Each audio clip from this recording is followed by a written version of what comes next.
فمن رغب عن سنتی فلیس منی، جس نے میری سنت کو چھوڑ دیا، اس سے منہ موڑا، وہ مجھ سے نہیں ہے، میرا اس سے کوئی تعلق نہیں۔ لڑکیاں ناچ رہی ہیں، عورتوں مردوں کے مخلوط اجتماع ہیں، عورتیں بن سور کے میک اپ کر کے جلوس نکال رہی ہیں، نبی صلی اللہ علیہ وسلم کے روزے کا ماڈل بناتے ہو کیک کے اوپر، پھر اس پہ چھریاں چلاتے ہو، بیت اللہ کا ماڈل بناتے ہو، پھر اس پہ چھریاں چلاتے ہو۔ یہ دنیا کا معاملہ ہے، سنگ مرمر لگائیں یا کچی زمین ہو، نماز کا ثواب وہی ہے، نماز کا طریقہ وہی ہے، اے سی والی مسجد ہو یا بغیر پنکھوں والی مسجد ہو، نماز کا ثواب وہی ہے، اجر میں کوئی کمی نہیں۔ آج ابو بکر سب کو دلاسے دے رہے ہیں، مصطفیٰ کا ماتھا چوم رہے ہیں، واہ نبیہ، واہ صفیہ، واہ خلیلہ کی آوازیں لگا رہے ہیں، مسجد میں آ کر کہہ رہے ہیں اجلس یا عمر من کان یعبد محمد فإن محمد قد مات۔ ہر لمحہ قرآن اور سنت کا ترجمان، فضیلت الشیخ توصیف الرحمن۔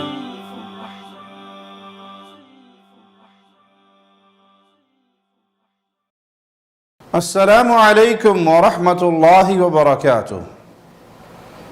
ان الحمد للہ نحمده ونستعینه ونستغفره ونعوذ باللہ من شرور انفسنا ومن سیئات اعمالنا، من يهده اللہ فلا مضل له ومن يضلل فلا هادی له، اشہد ان لا الہ الا اللہ وحدہ لا شریک له واشہد ان محمدا عبدہ ورسولہ، اما بعد۔ امام الانبیاء، امام کائنات، امام اعظم محمد الرسول اللہ صلی اللہ علیہ وسلم سے پیار کرنا، آپ سے محبت کرنا، یہ اہل ایمان، اہل توحید، اہل الحدیث کا شیوا ہے، کیونکہ ہمیں نبی کریم صلی اللہ علیہ وسلم کا یہ فرمان پہنچا ہے کہ تم میں سے کوئی اس وقت تک مومن نہیں ہو سکتا جب تک وہ اپنی بیٹے، اپنے ماں باپ اور پوری انسانیت سے بڑھ کر رسول اللہ سے پیار نہ کرے صلی اللہ علیہ وسلم۔ آپ کی تعریف بھی کی جائے، آپ کا مقام بھی بیان کیا جائے، جو مقام اللہ نے آپ کو عطا کیا، اور اللہ نے ہمارے پیارے نبی صلی اللہ علیہ وسلم کو بڑا اعلیٰ مقام عطا فرمایا۔ آپ اللہ کے بندے ہیں، آپ اللہ کے رسول ہیں، اور اللہ کی ساری مخلوقات میں سب سے افضل و اعلیٰ ہیں۔ انسانوں میں آپ پوری انسانیت کے سردار ہیں، جن اور انس کی طرف نبی بنا کر بھیجے گئے، اور قیامت تک اب کوئی اور نبی نہیں آئے گا، آپ نبی و رسولوں میں سب سے افضل اور خاتم النبیین۔ آپ علیہ الصلاۃ والسلام کی بعثت کے بعد اب دجال تو پیدا ہوں گے، کذاب تو پیدا ہوں گے، لیکن کوئی سچا نبی نہیں آ سکتا۔ آپ آخری نبی ہیں۔ آپ صلی اللہ علیہ وسلم نے اپنے بعد دعوی نبوت کرنے والوں کو دجال اور کذاب کہا۔ کذاب ہوں گے، دجال ہوں گے، لیکن سچا رسول کوئی نہیں ہوگا۔ لا نبی بعدی، آپ یہ اعلان فرما کر گئے کہ اب قیامت تک میرے بعد کوئی نبی نہیں آئے گا۔ بعثت انا والساعۃ کہاتین، اللہ نے مجھے بھیج دیا، اب میرے بعد جو چیز آنی ہے وہ قیامت ہے، اب کوئی اور نبی نہیں۔ اور اگر کوئی دعوی نبوت کرے تو وہ کذاب ہے، وہ دجال ہے، بعض ظالم جاہل جھوٹے نبیوں کے لیے، نبوت کے جھوٹے دعوے داروں کے لیے نرم گوشہ پیدا کرنے کے لیے کہتے ہیں کہ مرزا قادیانی کو برا نہیں کہنا چاہیے، بلکہ یہاں تک کہتے ہیں اس کا ادب و احترام کرتے ہیں۔ انا للہ و انا الیہ راجعون۔ رسول اللہ صلی اللہ علیہ وسلم نے اسے کذاب اور دجال کہا جو دعوی نبوت کرے، اور تم کہتے ہو کہ ہم اس کا ادب کرتے ہیں، احترام کرتے ہیں، وہ اپنے مذہب کا بانی ہے، وہ مذہب کا بانی نہیں ہے، اس کا کوئی مذہب نہیں ہے. جس وقت اس نے یہ دعویٰ کیا وہ مرتد بھی ہوا اور واجب القتل بھی ہوا. اسے صرف کافر قرار دے دینا کافی نہیں تھا، بلکہ اسے اس وقت ارتداد کے جرم میں قتل کرنا چاہیے تھا. تو اس کے اہل ایمان کے دل میں کوئی احترام نہیں، نہ احترام سے اس کا ذکر کیا جائے گا. کیوں؟ ہمارے آقا علیہ السلام نے ہمیں یہ درس دیا کہ میرے بعد جو دعویٰ نبوت کریں گے وہ کذاب اور دجال ہوں گے. یہ جو مختلف مذاہب کے اڈوں پہ جا کر دنیا کمانے کے لیے، پیٹ کا دھندا چلانے کے لیے مولوی بکواس کرتا پھرتا ہے، تو اس کا مقصد صرف اپنی دکانداری اور پیٹ بھرنا ہے کہ کوئی مجھ سے ناراض نہ ہو، ہر کوئی مجھ سے راضی رہے اور ہر طرف سے میری واہ واہ ہو اور ہر طرف سے مجھے چندہ ملتا رہے. وگرنہ مومن یہ برداشت ہی نہیں کر سکتا کہ رسول اللہ صلی اللہ علیہ وسلم کے بعد کوئی دعوی نبوت کرے، اور اگر کوئی یہ جرم کرے تو کسی مومن کے دل میں اس کذاب اور دجال کا ایک رائی کے دانے کے برابر احترام نہیں رہ سکتا. وہ مرتد ہو جاتا ہے. مسلمان سٹیٹ پر، مسلمان حکمران پر، مسلمان قاضی پر اس کا خون بہانے کا آرڈر کرنا واجب ہو جاتا ہے. مرتد کی سزا اسلام میں قتل ہے. تو رسول اللہ صلی اللہ علیہ وسلم کی شان بیان کی جائے، اور اس شان میں سب سے اعلیٰ شان کہ آپ خاتم النبیین ہیں، اس کو بھی بیان کیا جائے، اور آپ کے بعد دعوی نبوت کرنے والوں کا مقام بھی بیان کیا جائے کہ یہ لائق احترام نہیں ہے. ان کو تو کاٹ کر گندگی کے ڈھیر پہ پھینک دینا ہے. اور کامیابی ہے اس کے لیے جو رسول اللہ صلی اللہ علیہ وسلم کی فرما برداری کرے، اور ذلت مسلط کر دی جاتی ہے جو آپ کی نافرمانی کرے. آپ صلی اللہ علیہ وسلم ہی وہ ہستی ہیں جنہیں مقام محمود پر اللہ بٹھائے گا. یہ مقام اللہ نے امام الانبیاء کو دینا ہے.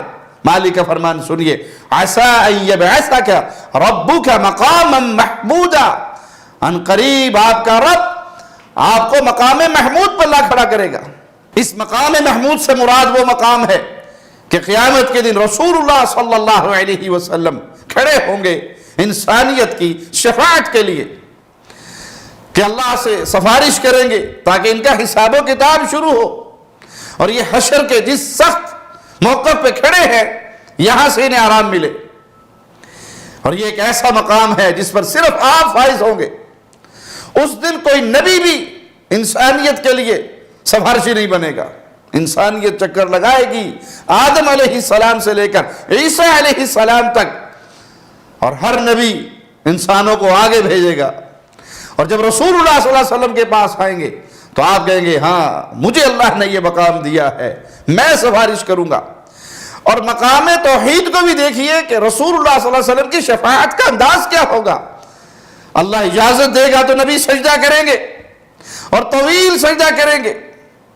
اس سجدے میں وہ دعائیں، وہ التجائیں، رب کی وہ حمد و ثنا بیان کرنے کے بعد اس سجدے میں اللہ کی تعریف کے وہ جملے کہیں گے. آپ نے فرمایا جو آج مجھے نہیں پتا، اللہ اس وقت مجھ پہ القاء فرمائے گا. اور پھر مجھ سے کہا جائے گا ارفع رأسک یا محمد صلی اللہ علیہ وسلم، اپنا سر مبارک اٹھائیے، مانگیے کیا مانگتے ہیں، جو مانگو گے عطا کیا جائے گا. سفارش کرو جس کی کرتے ہو، سفارش قبول کی جائے گی. تو یہ مقام ہے صرف امام الانبیاء کا، اور یہ کسی اور نبی کو بھی حاصل نہیں. اللہ کی مخلوق میں رسول اللہ صلی اللہ علیہ وسلم سب سے زیادہ اللہ سے ڈرنے والے اور سب سے زیادہ پرہیزگار.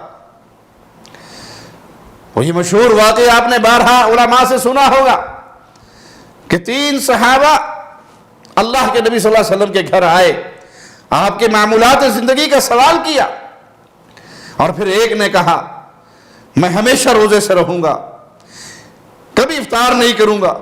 ایک نے کہا میں کبھی شادی نہیں کروں گا. یہ مختلف آوازیں لگا کر چلے گئے. رسول اللہ صلی اللہ علیہ وسلم کو مومنوں کی ماں نے خبر دی. آپ باہر ان کے پیچھے گئے اور انہیں پکڑ کر جو بات کہی وہ یہ کہ میں اللہ سے تم میں سب سے زیادہ ڈرنے والا ہوں، میں روزے بھی رکھتا ہوں، افطار بھی کرتا ہوں، قیام بھی کرتا ہوں، سوتا بھی ہوں، بیویوں کا حق بھی ادا کرتا ہوں۔ فمن رغب عن سنتی فلیس منی، جس نے میری سنت کو چھوڑ دیا، اس سے منہ موڑا، وہ مجھ سے نہیں ہے، میرا اس سے کوئی تعلق نہیں۔ تو نجات ہے رسول اللہ صلی اللہ علیہ وسلم کی فرما برداری میں۔ یہ سوچنا کہ ہم آپ سے زیادہ محنت کریں، آپ سے آگے بڑھے محنت میں، کوئی سوچ ہی نہیں سکتا۔ یا آپ کی سنت کو کم سمجھے اور سمجھے کہ عبادت اس سے زیادہ کریں گے تو نجات ہوگی، یہ کامیابی کا راستہ نہیں ہے۔ کامیابی کا راستہ ہے اتباع محمد کریم صلی اللہ علیہ وسلم۔ تو اسی لیے اہل الحدیث کی ہمیشہ دعوت یہ ہوتی ہے، بھائی عمل کرنے سے پہلے سوچو۔ یہ حدیث سے ثابت ہے، عید میلاد النبی کے نام پہ تم جو کچھ کر رہے ہو، اور آج تو بہت کچھ ہو رہا ہے، لڑکیاں ناچ رہی ہیں، عورتوں مردوں کے مخلوط اجتماع ہیں، عورتیں بن سور کے میک اپ کر کے جلوس نکال رہی ہیں،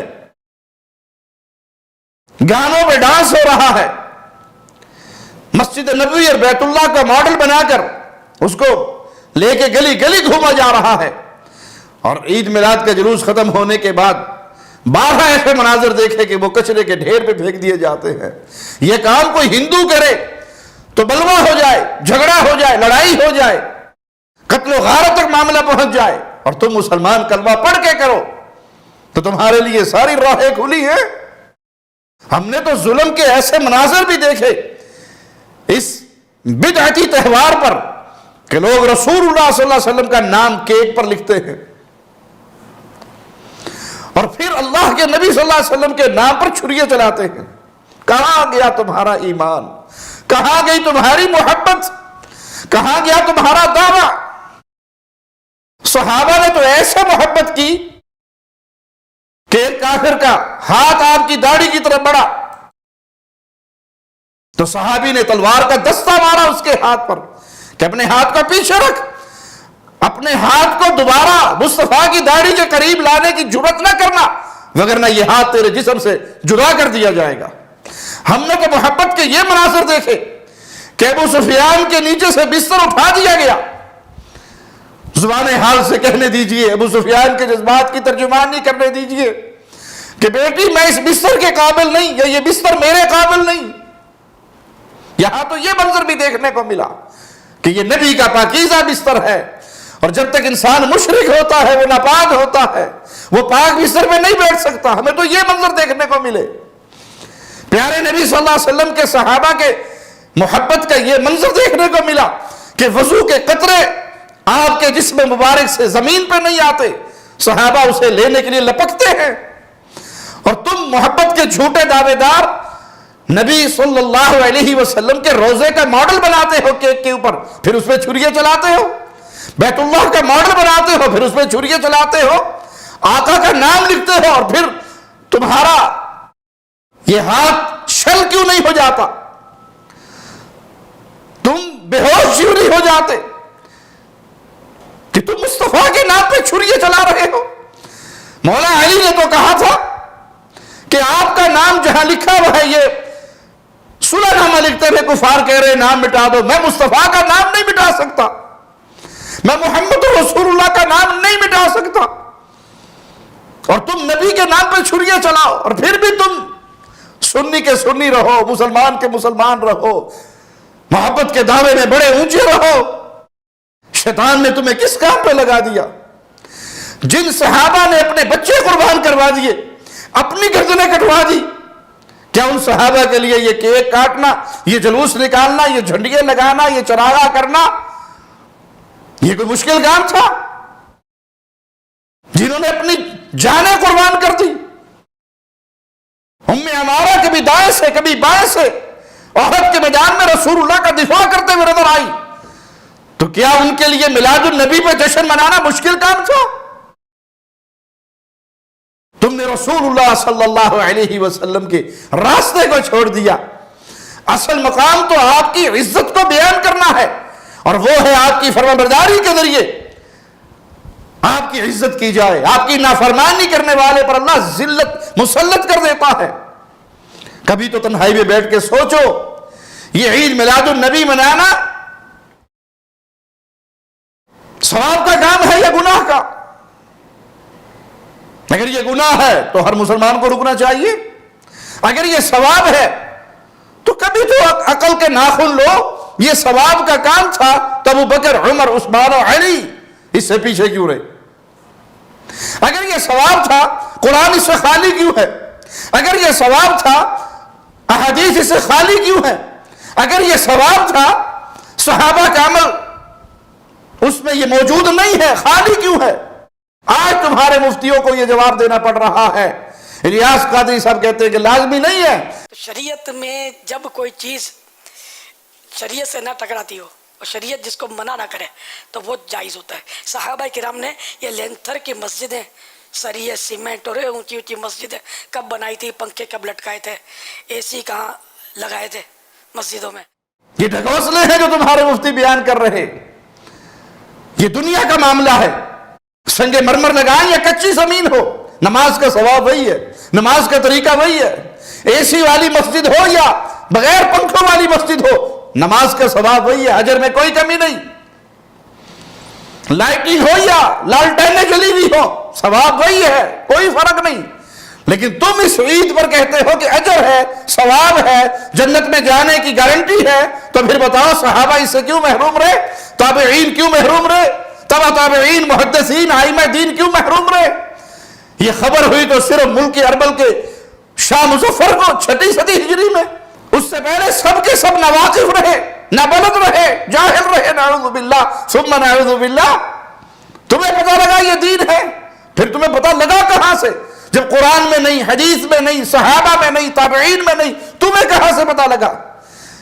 یہ 12 وفات کو تم نے 12 ربیع الاول کا جشن منا لیا، 25 30 40 سال پیچھے لوٹ جاؤ تو یہ 12 وفات کے نام سے، اور تم نے کتنے بڑے جرم کے تیر چلائے کہ سوائے ابلیس کے باقی سب خوشیاں منا رہے ہیں۔ آج عائشہ رو رہی ہے رضی اللہ تعالی عنہ، آج فاطمہ الزہرا رو رہی ہے رضی اللہ تعالی عنہ، آج بلال بے ہوش ہو رہے ہیں رضی اللہ تعالی عنہ، آج عمر تلوار نکال چکے ہیں رضی اللہ تعالی عنہ، آج ابو بکر سب کو دلاسے دے رہے ہیں، مصطفیٰ کا ماتھا چوم رہے ہیں، واہ نبیہ، واہ صفیہ، واہ خلیلہ کی آوازیں لگا رہے ہیں، مسجد میں آ کر کہہ رہے ہیں اجلس یا عمر من کان یعبد محمد فإن محمد قد مات۔ آج تو مدینے میں کہرام بچا ہوا ہے۔ انس کہتے ہیں مدینے کا تاریخ ترین دن وہ دن تھا جس دن مصطفیٰ مدینے سے فوت ہو کر قبر میں دفن ہو گئے، رب کی جنتوں کے مہمان بن گئے۔ صحابہ رو رہے ہیں۔ ایک صحابی کا قول ہے کہ ہم ایسے بکھر گئے جیسے بکریوں کا چرواہا غائب ہو جائے تو بکریوں کا ریوڑ بکھر جاتا ہے۔ آج مدینہ تاریخ ہو گیا، تمہیں ناچنے کا موقع ملا۔ آج مدینے میں غم کے بادل چھا گئے، تمہیں اپنی عورتوں کو بنا سوار کر باہر نکالنے کا موقع ملا۔ آج صحابہ رو رہے ہیں، تم جشن منا رہے ہو۔ آج مومنوں کی مائیں رو رہی ہے، تم جشن منا رہے ہو۔ آج فاطمہ الزہرا آواز لگا رہی ہے کہ یہ غم جو مجھ پہ ٹوٹا سورج پہ ٹوٹ جاتا، سورج اندھا ہو جاتا، پہاڑوں پہ ٹوٹ جاتا، پہاڑ ریزہ ریزہ ہو جاتے۔ فاطمہ الزہرا تو رو رہی ہے، حسن و حسین نانا نانا کی آوازیں لگا رہے ہیں، اور امت محمد ناچ رہی ہے، ڈانس کر رہی ہے، انڈین گانوں پہ رقص کر رہی ہے۔ یہ مجلس سجی ہوئی ہے، تم بھی رسول سے محبت کرنے والے ہو، تم گستاخ رسول ہو، اور یہ کہہ کر تم صحابہ کے گستاخ ہو۔ کیا آج سب خوشیاں منا رہے ہیں سوائے ابلیس کے؟ تم نے یہ تیر صحابہ پر مارا ہے۔ 12 ربیع الاول کے دن خوشیاں نہ تو میرے نبی کے گھر میں ہے، نہ صحابہ کے گھر میں ہے، نہ فاطمہ الزہرا کے گھر میں ہے، نہ سیدنا علی اور حسن و حسین کے گھر میں ہے۔ وہاں غم ہے، وہاں دکھ ہے، وہاں نبی کی جدائی کے غم ہے۔ فاطمہ پوچھ رہی ہے انس تمہارے اندر وہ ہمت کہاں سے آئی، وہ کہاں سے ایسا جگر لے کر آئے کہ تم نے اپنے ہاتھوں سے محمد کے پیارے جسم پر مٹی ڈال دی صلی اللہ علیہ وسلم۔ اور جو تمہیں روکے کہ دین میں بدعات نہ کرو، دین میں نئے کام نہ کرو، تم اس پر فتوے لگا دو یہ گستاخ رسول ہے؟ گستاخ رسول وہ ہے جو رسول کی سنت کو چھوڑے، جو دین میں بدعات جاری کرے۔ وہ اپنے عمل سے کہہ رہا ہے کہ بڑا ثواب کا کام تھا، لیکن نعوذ باللہ رسول اللہ نے چھپا لیا، یا نعوذ باللہ رسول اللہ کو پتہ ہی نہیں لگا، ہمیں پتہ لگا۔ پیارے نبی صلی اللہ علیہ وسلم کا ادب سیکھنا ہے تو آؤ قرآن سے سیکھو، قرآن ادب سکھاتا ہے۔ آپ کی فرما برداری آپ کا ادب ہے، آپ کے سامنے آوازیں پست رکھنا آپ کا ادب ہے۔ اللہ نے کن لوگوں کی تعریفیں کی؟ جو رسول اللہ صلی اللہ علیہ وسلم کے سامنے اپنی آواز کو پست کر دے۔ مولا کا فرمان سنو، یا ایھا الذین آمنوا لا ترفعوا اصواتکم فوق صوت النبی، اے ایمان والو اپنی آوازیں نبی کی آواز سے بلند نہ کرو، اپنی آواز کو دھیما کرو، اپنی آواز کو آہستہ کرو، جس کا ایک معنی یہ بھی نکلتا ہے کہ جب نبی کا حکم آ جائے پھر اپنے سروں کو جھکا دو، الگ سے کوئی نیا آوازہ نہ لگاؤ کہ نہیں ہم تو یہ کریں گے، میرے نبی کا فرمان آ جائے۔ آپ کا فرمان ہے من عمل عملا لیس علیہ امرنا فہو رد، جس نے کوئی ایسا عمل کیا جو ہم سے ثابت نہیں ہے، ہماری سنت سے ثابت نہیں ہے، وہ مردود عمل ہے۔ قرآن کہتا ہے لا ترفعوا اصواتکم فوق صوت النبی، نبی کی آواز سے اپنی آواز نہ تو نبی کی زندگی کے اندر کرو اور نہ نبی کی وفات کے بعد آپ کی حدیث سے اپنے قول کو بلند کرو۔ حدیث رسول تو ٹھیک ہے پر ہمارے مذہب کے خلاف ہے، حدیث رسول تو ٹھیک ہے امام صاحب کے خلاف ہے، حدیث رسول تو ٹھیک ہے مولانا صاحب کے فتوے کے خلاف ہے، حدیث رسول تو ٹھیک ہے لیکن ہمارا معاشرہ، ہماری قوم، ہماری برادری، ہمارا مذہب، ہمارا مسلک وہ نہیں مانتا اس کو۔ لا ترفعوا اصواتکم فوق صوت النبی، اپنی آواز کو نبی کی آواز سے بلند نہ کرو۔ وَلَا تَجْهَرُوا لَهُ بِالْقَوْلِ كَجَهْرِ بَعْضِكُمْ لِبَعْضٍ أَن تَحْبَطَ أَعْمَالُكُمْ وَأَنْتُمْ لَا تَشْعُرُونَ، بلند آواز سے ان کو ایسے نہ پکارو جیسے تم آپس میں ایک دوسرے کو پکارتے ہو۔ یا محمد کی آوازیں لگانے والوں، مالک بیان کر رہا ہے، مولا حکم دے رہا ہے، رسول صلی اللہ علیہ وسلم کو ایسے نہ پکارو جیسے تم آپس میں ایک دوسرے کو پکارتے ہو۔ آج ویسے نہیں پکارا جا رہا۔ یا محمد کی آوازیں نہیں لگ رہی۔ اللہ تو اپنے نبی سے ایسا پیار کرتا ہے، پورے قرآن کو پڑھ لیجئے، کہیں آپ کو یا محمد نظر نہیں آئے گا۔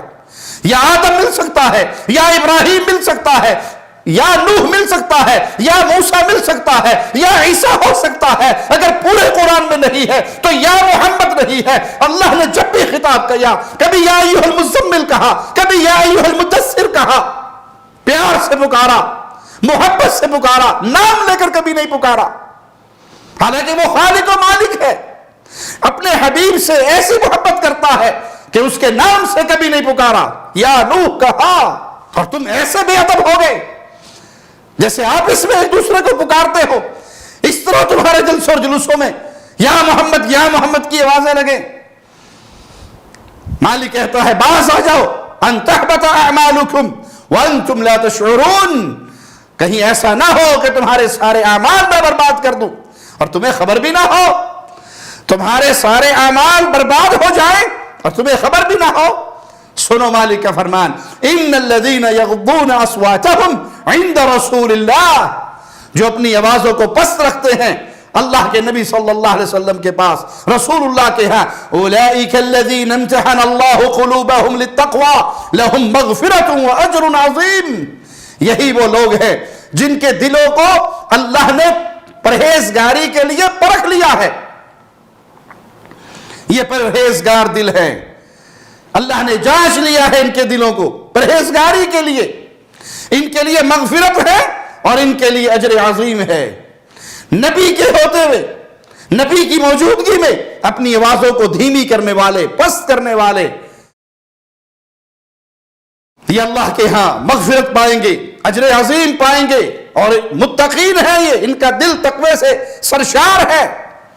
میں تمہیں تمہارے انداز میں سکھاتا ہوں، تمہارے مولویوں نے تمہیں فتوے دیے ہوئے کہ نبی کریم صلی اللہ علیہ وسلم زندہ ہیں، نبی کریم صلی اللہ علیہ وسلم ہر وقت ہر جگہ پہ موجود ہے، نبی کریم صلی اللہ علیہ وسلم نور من نور اللہ ہیں۔ ایک ایک پوائنٹ لے کر چلو، اگر رسول اللہ صلی اللہ علیہ وسلم نور من نور اللہ ہے تو جشن ولادت کس کا نور پیدا نہیں ہوتا، بشر پیدا ہوتا ہے۔ جشن ولادت منانے والوں یا جشن ولادت مناؤ یا نور من نور اللہ نہ کہو، ایک کام کرو، نور من نور اللہ پیدا کیسے ہوئے؟ نور اللہ کے نور میں سے الگ ہونے والا، تمہارے عقیدے کے مطابق الصلاۃ والسلام علیک یا نور من نور اللہ، اللہ کے نور میں سے الگ ہونے والا تم مصطفیٰ کو سمجھتے ہو، وہی جو مستوی رشتہ خدا ہو کر اتر پڑا مدینے میں مصطفیٰ ہو کر، پھر جشن ولادت کس چیز کا؟ مصطفیٰ کی آمد مرحبا، یہ آمد کیسے ہوئی؟ یہ ولادت کیسے ہوئی؟ ولادت تو بشر کی ہوتی ہے، اگر نور ہے تو ولادت نہیں، ولادت ہے تو نور نہیں۔ تمہارے ہاں کرسیاں سجتی ہیں، تمہارے ہاں نعتیں پڑھی جاتی ہیں، دم بدم پڑھو درود، حضور بھی ہیں یہاں موجود۔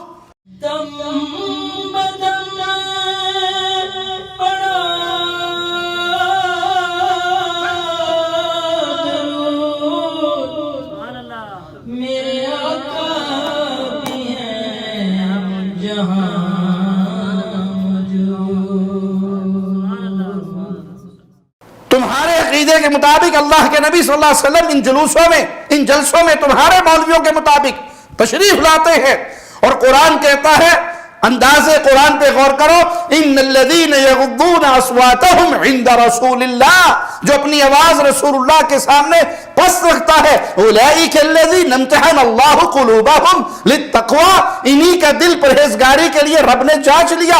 اگر نبی موجود ہیں تو تمہارے یہ نعرے، سپیکر پہ یہ آوازیں، تمہارے یہ ڈانس، تمہارے یہ گانے، تمہارا یہ تھڑکنا، تمہارا یہ ناچنا، عورتوں کا ناچنا، مولویوں کا ناچنا، بچوں کا ناچنا، کیا یہ رسول اللہ کی توہین نہیں ہے؟ کیا یہ قرآن کا انکار نہیں ہے؟ قرآن تو کہتا ہے اپنی آواز پست کرو۔ ایک صحابی کی آواز قدرتی بلند تھی، وہ گھر کے اندر چلے گئے، دروازہ بند کر لیا، رونے لگ گئے۔ امام الانبیاء نے اپنے صحابی کو جب نہ دیکھا تو پوچھا وہ کہاں ہے، اس کی خبر لے کر آؤ۔ جواب ملا کہ یہ آیت اتر آئی، ان تحبط اعمالکم، آواز اونچی کرو گے تو اعمال برباد ہو جائیں گے۔ وہ تو رو رو کے برا حال کر بیٹھے کہ میرا کیا بنے گا، میری آواز تو قدرتی اونچی ہے۔ صحابہ کے تو ایمان کا یہ حال تھا۔ ادھر تمہارا عقیدہ ہے کہ حضور بھی ہیں موجود، دم بدم پڑھو درود، حضور بھی ہے یہاں موجود، اور ادھر تمہارے یہ چیخنے، یہ چلانے، یہ آوازیں بلند کرنا، یہ سپیکروں پہ شور ڈالنا، کیا یہ گستاخی نہیں ہے پیارے نبی کی؟ مولا کا فرمان سنو، ان الذین ینادونک من وراء الحجرات اکثرهم لا یعقلون، یہ جو آپ کو حجروں کے پیچھے سے کھڑے ہو کر آوازیں دے رہے ہیں، اکثریت بے عقل ہے۔ وَلَوْ أَنَّهُمْ صَبَرُوا حَتَّى تَخْرُجَ إِلَيْهِمْ لَكَانَ خَيْرًا لَهُمْ وَاللَّهُ غَفُورٌ رَحِيمٌ۔ ان کے لیے چاہیے کیا تھا؟ اگر یہ لوگ یہاں تک صبر کرتے کہ آپ خود نکل کر ان کے پاس آ جاتے، یہی ان کے لیے بہتر تھا، اور اللہ غفور الرحیم ہے۔ قرآن نے تو اپنے نبی کا یہ ادب سکھایا کہ آپ کو ملنے جاؤ تو حجرے کے باہر کھڑے ہو کے آوازیں نہ لگاؤ، آوازیں اونچی نہ کرو۔ اور تم نے کیا دین بنا لیا، دین کی شکل کو ہی بگاڑ دیا۔ یہود و نصارہ کے راستے پر چلے، وہ عیسیٰ علیہ السلام کا کرسمس ڈے مناتے ہیں، تم نبی کریم صلی اللہ علیہ وسلم کا جشن عید میلاد مناتے ہو، یہ تو ان کا راستہ ہے۔ اور جب کہیں سے تمہیں دلیل نہیں ملتی تو دلیل کیا دیتے ہو؟ جی ابو لہب نے منایا تھا، لونڈی کو آزاد کیا تھا۔ ہم نے کہا مبارک ہو یہ تقسیم، تمہیں ابو لہب کا عمل مبارک، ہمیں ابو بکر کا عمل مبارک کہ ابو بکر نے ساری عمر نہیں منایا، عمر نے نہیں منایا، عثمان نے نہیں منایا، علی نے نہیں منایا، معاویہ ابو سفیان نے نہیں منایا، حسن اور حسین نے نہیں منایا، اہل بیت اور صحابہ نے نہیں منایا، رضوان اللہ علیہم اجمعین۔ امام ابن کثیر رحمہ اللہ فرماتے ہیں ان آیات کے اندر اللہ مالک اپنے مومن بندوں کو یہ آداب سکھلاتا ہے کہ وہ نبی کے ساتھ توقیر، تعظیم، احترام، تکریم سے پیش آئیں۔ یہ ہے اللہ کا دیا ہوا درس، انسانیت کو نبی کے سامنے اپنی آوازوں کو بلند نہ کرے۔ اگر سمجھتے ہو اپنے باطل عقیدے کے مطابق، وہ عقیدہ بھی باطل ہے، نہ قرآن سے ثابت نہ حدیث سے ثابت، کہ نبی ہر وقت ہر جگہ موجود ہے، وہ اپنی جنتوں میں آرام فرما رہے ہیں۔ آپ نے دیکھا تھا، حدیث میں آیا ہے، آپ نے ایک مقام کو دیکھا، جبرائیل سے پوچھا یہ کس کا ہے؟ کہا ہے آقا آپ کا ہے۔ کہا پھر مجھے جانے دو۔ کہا بھی دنیا کی کوئی زندگی آپ کی باقی ہے، اس کے بعد آپ یہاں آرام کرو گے، وہ جنت کے مقام پر فائز ہوگے۔ تمہیں یہ جو پٹی پڑھائے گی جھوٹ کی بنیاد پہ، لیکن اس پر بھی تم قائم نہیں رہے، اپنے عقیدے کے مطابق اس پہ بھی قائم ہو کہ نبی زندہ ہے، موجود ہیں، حاضر ناظر ہیں، تو پھر اپنی آوازوں کو آہستہ کرو۔ آوازیں بلند کرنے کی اجازت شریعت نہیں دیتی۔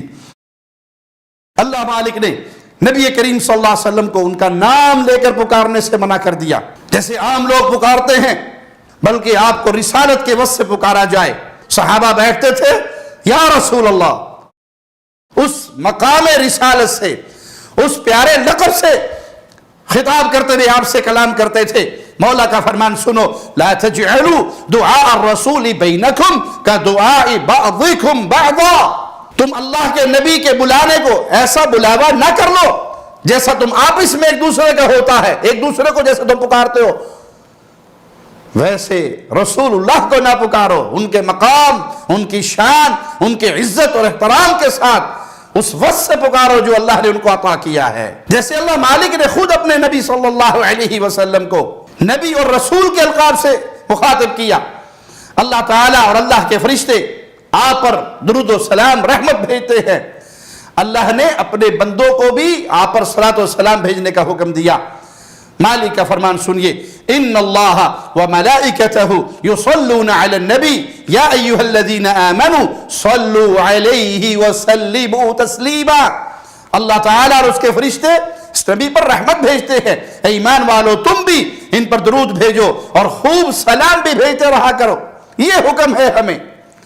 لیکن کتاب و سنت کی کسی صحیح دلیل کے بغیر آپ کی تعریف، آپ کی توصیف میں کوئی دن معین کرنا، کوئی کیفیت معین کرنا وہ جائز نہیں ہے۔ کیوں شریعت نے معین نہیں کیا؟ نبی کی یاد، نبی کا ذکر وہ کسی ایک دن کے لیے خاص نہیں، یہ دن خاص کرنا تو کفار کا طریقہ ہے، یہ تو بدعت ہے۔ کوئی یوم والدین مناتے ہیں، کوئی یوم father day, mother day, teacher day, labour day, یہ کہاں سے آیا؟ کفار سے آیا۔ ماں ہمیشہ یاد رہتی ہے، باپ ہمیشہ یاد رہتا ہے، استاد ہمیشہ یاد رہتا ہے اس کی تربیت، اور رسول اللہ صلی اللہ علیہ وسلم تو زندگی کے ہر عمل میں ہمیں یاد رہتے ہیں۔ نماز پڑھنے لگے ہو نبوی پڑھنا، تجارت کرنے لگے ہو نبوی کرنا، کاروبار کرنا ہے نبوی کرنا، معاملات کرنے ہیں نبی کو دیکھنا، بیوی بچوں کے ساتھ پیش آنا ہے نبی کو دیکھنا، حکومت کرنی ہے تو نبی کو دیکھنا۔ ایک ایک معاملے میں، ارے یتیم ہو تو مدینے کے یتیم کو دیکھو، حاکم ہو مدینے کے حاکم کو دیکھو، تم جس حال میں بھی ہو ہر حال میں محمد الرسول اللہ کی زندگی نور بن کے تمہارے سامنے چمک رہی ہے۔ کمانڈر ہو، فاتح ہو، مکے میں داخل ہونے والے فاتح کو دیکھ لو، تاجر ہو، خدیجہ کے سامان بیچنے والے تاجر کو دیکھ لو، تم زندگی کے کسی موڑ پہ کھڑے ہو، ہر موڑ پہ تمہیں نظر آئیں گے محمد الرسول اللہ۔ استاد ہو تو اصحاب صفا کے استاد کو دیکھ لو، ایک ایک لمحہ، ایک ایک زندگی کا شعبہ چمک رہا ہے مصطفیٰ کی سیرت سے۔ خامد ہو، عائشہ کے خامد کو دیکھ لو، بابا ہو، فاطمہ کے بابا کو دیکھ لو، سسر ہو، علی کے سسر کو دیکھ لو، داماد ہو، ابو بکر و عمر کے داماد کو دیکھ لو۔ کوئی زندگی کا موقع ہے جس زندگی کے موقع پر امام الانبیاء، امام کائنات، امام اعظم محمد رسول اللہ صلی اللہ علیہ وسلم ہمارے لیے رہبر و رہنما نہ ہو؟ آپ تو ہر وقت ہماری زندگی میں ہیں، ہماری نمازوں میں آپ ہیں، ہمارے ذکر میں آپ ہیں، ہماری شکل و صورت میں آپ کی یادیں ہیں۔ ہم ہر عمل پہ حدیث رسول کو جب لیتے ہیں تو گویا ہم آپ کو دیکھ کر آپ کے پیچھے چل رہے ہیں۔ کوئی ایک دن یاد کرنے کے لیے اللہ نے مقرر نہیں کیا کہ بس صرف سال میں ایک دفعہ 12 ربیع الاول کا جلوس نکال کے پورے سال چھٹی ہے۔ زندگی کا ایک ایک لمحہ ہمارے لیے مصطفیٰ کی سیرت نور کا مینارہ بن رہی ہے، اور ہم ہر لمحے اپنے آقا کو یاد رکھتے ہیں۔ نام آتا ہے تو کہتے ہیں صلی اللہ علیہ وسلم۔ ہمارا تو سونا، ہمارا اٹھنا، ہمارا جاگنا، ہمارا کھانا، ہمارا پینا، ہماری شادی، ہماری غمیے، ایک ایک مسئلے میں ہم سب سے پہلے ذہن میں کیا آتا ہے؟ مصطفیٰ سوئے کیسے تھے؟ اللہم باسمک اموت واحیا۔ مصطفیٰ اٹھے کیسے تھے؟ الحمدللہ الذی احیانا بعد ما اماتنا۔ ایک ایک مسئلے میں مصطفیٰ کی حدیثیں ہمارے لیے روشن ہیں، مصطفیٰ کی یاد ہماری زبان پہ ہے، مصطفیٰ کا پیار ہمارے دل میں ہے۔ یہ کوئی ایک دن کا محتاج نہیں ہے کہ کوئی ایک دن مقرر کرو اور باقی سارا سال چھٹی کر لو۔ جنہوں نے صرف آپ کی پیدائش کے دن آپ کی یاد کے لیے خاص کر دیا، باقی سارا سال نمازوں سے چھوٹی، نیکیوں سے چھوٹی، ان کا حال پھر کیا ہے کہ وہ گھناؤنی بدعت کر رہے ہیں۔ اس لیے آپ ان لوگوں کے نعرے کو سن لو، جو ہو میں عشق مصطفیٰ تو زندگی فضول ہے، چہرے پہ داڑھی نہیں ہے، مرنے کے لیے تیار ہے، نبی کی بات ماننے کے لیے تیار نہیں، قبروں پہ سجدہ کر رہا ہے کیونکہ مرنے کے لیے تیار ہے، حدیث رسول پڑھ کر توحید سیکھنے کے لیے تیار نہیں، قبروں کا طواف کر رہا ہے کیونکہ نبی کے عشق میں مرنے کے لیے تیار ہے، نبی کی محبت میں دین سیکھنے کے لیے تیار نہیں ہے، توحید سیکھنے کے لیے تیار نہیں ہے، اپنی بیٹیوں کو بے پردہ گھما رہا ہے کیونکہ مرنے کے لیے تیار ہے، دین پہ عمل کے لیے تیار نہیں۔ نبی کے دیے ہوئے دین کو سیکھو، نبی کے دیے ہوئے دین کو اپنے اوپر لاگو کرو۔ نبی صلی اللہ علیہ وسلم جشن نہیں دے کر گئے، مشن دے کر گئے، اس مشن کو اپناؤ۔ قولوا لا الہ الا اللہ کے واضح کو لے کر کھڑے ہو، اور آپ کا سب سے بڑا مشن کیا تھا؟ قولوا لا الہ الا اللہ۔ اے دنیا والو توحید کو سمجھ جاؤ، اے دنیا والو لا الہ الا اللہ کو سمجھ جاؤ۔ تفلحوا تملک العرب والعجم، تم کامیاب ہو جاؤ گے، عرب و عجم کے مالک بن جاؤ گے۔ یہ تھا وہ دین جو آپ دے کر گئے، یہ تھا آپ کا مشن جو آپ دے کر گئے۔ ولادت کے دن سے اختلاف ابو جہل کو نہیں تھا، ابو لہب کو نہیں تھا، کفار مکہ کو نہیں تھا، عتبہ شیبہ کو نہیں تھا، طائف کے کافروں کو نہیں تھا، مدینے کے منافقوں کو نہیں تھا۔ ولادت کے دن سے کس کو اختلاف تھا؟ اختلاف کب ہوا؟ 40 سال سے محبت کرنے والے کفار مکہ، قریش مکہ اختلافی کب ہوئے؟ دشمن کب بنے؟ پتھر کب برسائے، کانٹے کب پھینکے، ساحر اور جادوگر کب کہا؟ جب آپ نے کہا قولوا لا الہ الا اللہ، تب انہوں نے کہا ہے یہ کیا کہا؟ اجعل الالہۃ الہ واحدہ، ساروں کو چھوڑ کر ایک کو پوجے؟ بڑی عجیب دعوت لے کر آئے ہو، آبا و اجداد سے کبھی یہ ہم نے بات سنی نہیں۔ ابو لہب نے کہا تیرے ہاتھ ٹوٹ جائیں نعوذ باللہ، رب نے کہا تبت یدا ابی لہب وتب، ابو لہب تیرے ہاتھ ٹوٹ جائیں۔ اختلاف ولادت سے نہیں تھا، مشن سے تھا، توحید سے تھا، عقیدے سے تھا۔ آپ ولادت کے دن کا جشن دے کر نہیں گئے، زندگی بھر کا مشن دے کر گئے کہ جس کام میں رسول اللہ کا مبارک لہو گرا، جس کام میں صحابہ کا مبارک لہو گرا، اس کام کو نہ بھولنا۔ اے میری امت، اے میری امت، جس نے مجھ سے سن لیا وہ آگے پہنچائے۔ بلغوا عنی ولو آیہ، ایک آیت بھی تم تک پہنچی ہے، ایک حدیث بھی تم تک پہنچی ہے تو آگے پہنچا دو۔ یہ تھا وہ مشن جس کو آج امت بھلا بیٹھی، اور شیطان نے جشن ولادت میں لگا کر پورے دین توحید سے ہی منہ موڑ دیا۔